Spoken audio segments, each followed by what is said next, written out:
आज আমি বানাবো সম্পূর্ণ নিরামিষ দুধ পনির। পনিরটাকে আমরা স্লাইস করে কেটে নিয়েছিলাম। মশলার জন্য পোস্ত, কাজু, চারমগজ আর 4টে কাঁচা লঙ্কা একসঙ্গে আমরা শিলেতে বেটে নেব। আপনারা যদি শিলেতে বাটতে না চান সেক্ষেত্রে মিক্সিতেও মিক্সচার করে নিতে পারেন। কড়াই বসিয়ে দিলাম, কড়াতে একটুখানি নুন দেব, সামান্য নুন দেব, আর নুনের পরে একটু রঙের জন্য হলুদ দেব। তারপর তেলটা ভালো গরম হয়ে গেলে পনিরটা ছেড়ে দেব। পনিরটা ভালো করে ভাজতে হবে, লাল লাল করে। আমাদের পনির ভাজা হয়ে গেছে, আমরা তুলে নিয়েছি। ওই কড়াতে আর একটু সাদা তেল দিয়ে দিলাম, দিয়ে দুটো শুকনো লঙ্কা, একটু জিরে আর গোটা গরম মশলা দিয়ে দিলাম, দিয়ে একটু ভাজা ভাজা করে নিলাম।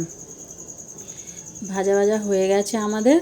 তারপরে আমরা ওই মশলাটা দিয়ে দেব যেটা আমরা বেটে রেখেছিলাম। মশলাটা ভালো করে কষিয়ে নেব। সাবধানে কষাবেন, বাদামটা লেগে যেতে পারে, তাই সব সময় নাড়তে হবে। তারপরে আমরা একটু মটর দিয়ে দিলাম উপর থেকে, স্বাদ অনুযায়ী। আপনারা নাও দিতে পারেন, তবে মটরটা দিলে একটা আলাদা স্বাদ লাগে।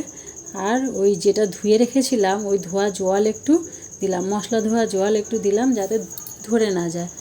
তারপরে একটুখানি কষিয়ে নিয়ে উপর থেকে আমরা 500 গ্রাম দুধ দিয়ে দিলাম। 500 গ্রাম দুধ দিয়ে আবারও কিছুটা নাড়তে হবে।